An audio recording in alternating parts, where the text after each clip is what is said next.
최근에 여러 규제를 피하면서 풍선 효과로 송도 아파트가 거품이라는 말이 있습니다. 또한 GTX 노선 호재가 선반영되어서 투자 매력도가 떨어진다는 말도 있죠. 그래서 힐스테이트 송도 더 스카이에 청약을 넣기 전에 정말 송도 아파트에는 거품이 많이 꼈는지를 명확한 근거를 갖고 체크를 해봐야 합니다. 제 채널에서는 이처럼 과학적인 그리고 통계적인 부동산 분석, 청약 정보, 재테크 정보를 다루고 있습니다. 좋아요와 구독하기 그리고 알람 설정을 해주세요. 분석은 제가 해드리겠습니다. 여러분들께서는 객관적인 근거와 확신을 얻어가시면 됩니다.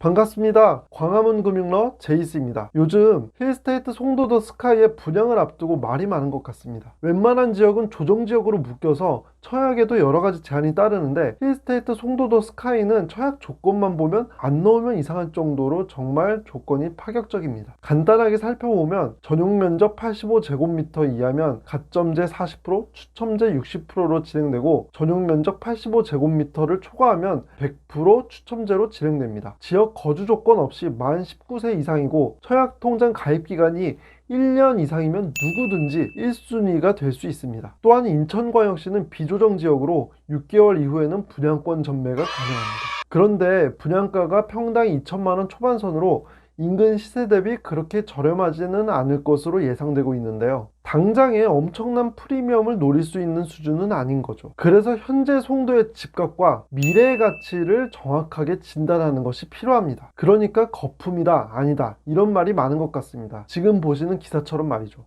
여기 보시면 교통 호재는 선반영되었고 입지는 좋지 않은데 가격은 비싼 편이다라고 공인중개업자가 인터뷰를 했습니다. 저는 이런 기사가 아주 잘못됐다고 생각해요. 어떤 명확한 근거도 없이 그냥 카더라니까요. 이에 반대하는 논리에는 수요 공급의 원리로 맞대응을 하고 있습니다. 하지만 이 주장도 결국 읽어보면 어떠한 뚜렷한 근거 없이 본인의 생각이었습니다. 송도 집값이 거품이라는 근거는 크게 두 가지입니다. 첫 번째는 입지가 좋지 않다.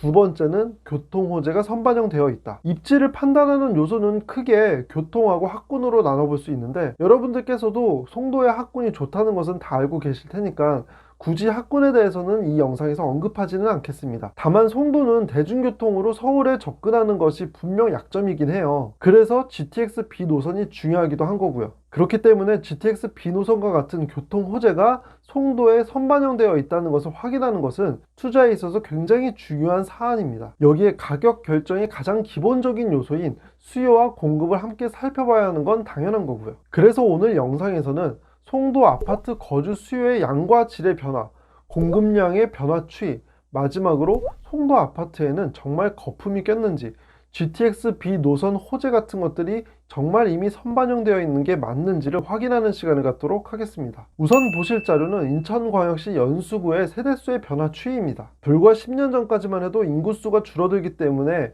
집값은 떨어진다는 논리가 우세했던 시절이 있습니다. 하지만 핵가족화가 되고 세대수가 증가하면서 전반적으로 주택 수요는 커졌죠. 이처럼 주택 수요는 세대수를 통해서 가늠해 볼 수 있습니다. 그래서 지역 분석을 할 때 세대수의 변동 추이를 가장 먼저 살펴보고 있죠. 보시다시피 연수구는 2017년 이후에 세대수가 꾸준히 증가하고 있고 증가 속도도 굉장히 빠른 편입니다. 증가 속도가 얼마나 빠른지를 살펴보기 위해서 세대수 증가율을 전국 및 인천 평균과 함께 비교해 보겠습니다. 보시는 것처럼 우리나라의 세대수가 꾸준히 증가하고 있는 것을 보실 수가 있는데요. 전체적으로 주택 수요가 커진 것은 사실이죠. 그리고 인천광역시는 전국 평균 수준만큼의 세대수 증가율을 보였고요. 그런데 연수구는 전국 평균을 훨씬 상회하는 증가율을 보입니다. 그만큼 연수구의 주택 수요가 다른 지역보다도 훨씬 크다는 것을 유추해 볼 수가 있는 거죠. 그 다음에는 연수구에 거주하시는 분들의 1인당 평균 급여를 살펴보겠습니다. 소득은 대출 한도와 연동되어 있고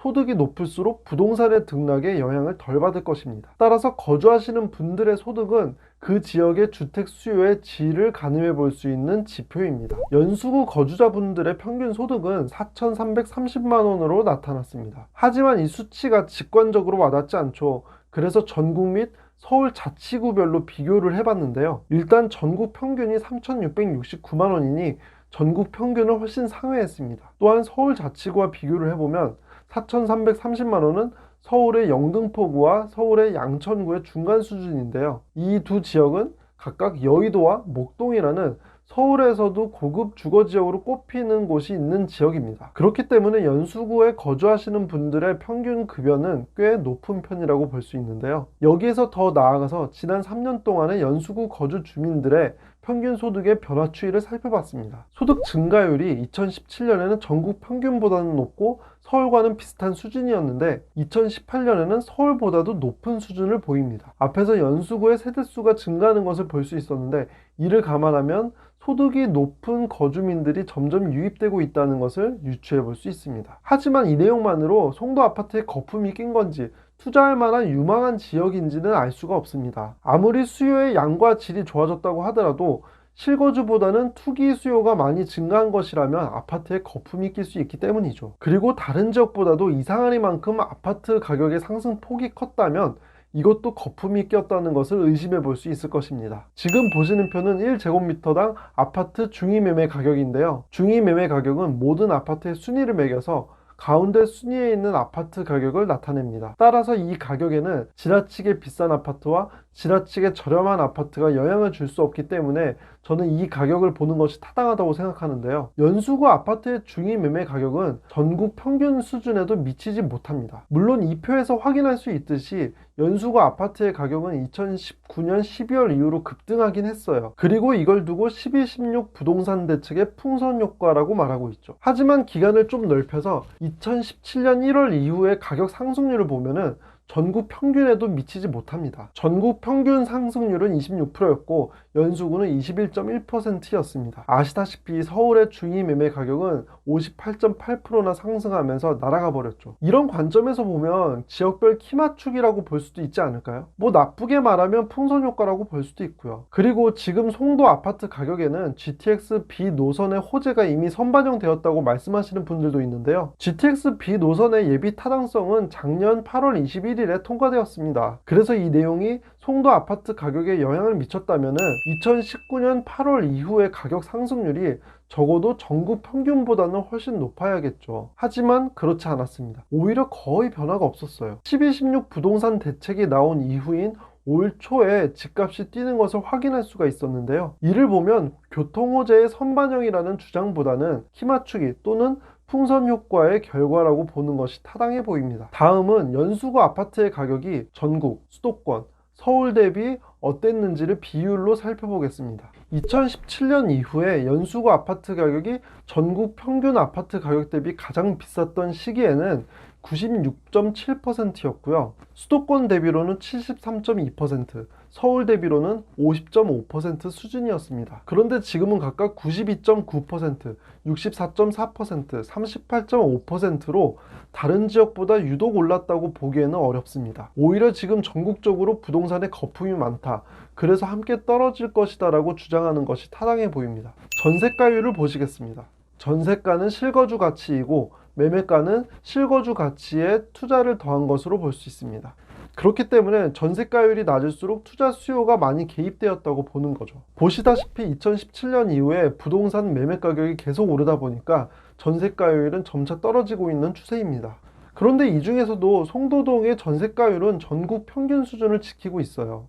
그래서 송도에 유독 투자 세력, 투기 세력이 많이 개입되었다고 보기에는 조금 어려울 것 같습니다. 마지막으로 공급 물량을 보겠습니다. 최근 3년간 연수군의 아파트의 입주량은 2017년에는 6,869가구, 2018년에는 7,179가구, 2019년에는 6,055가구였습니다. 공급 과잉이었던 거죠. 그리고 올해 2020년의 입주량은 9,470가구로 입주량이 가장 많습니다. 그런데 이렇게 증가하던 입주량이 내년에는 164가구, 내후년에는 662가구로 공급이 급격히 위축되기 시작합니다. 그렇기 때문에 앞에서 말씀드린 바와 같이 수요의 양과 질은 증가하고 있는 상황에서 공급이 이렇게 줄어들게 된다면 어떻게 될까요? 더군다나 시간이 지날수록 교통호재는 가시화될 것입니다.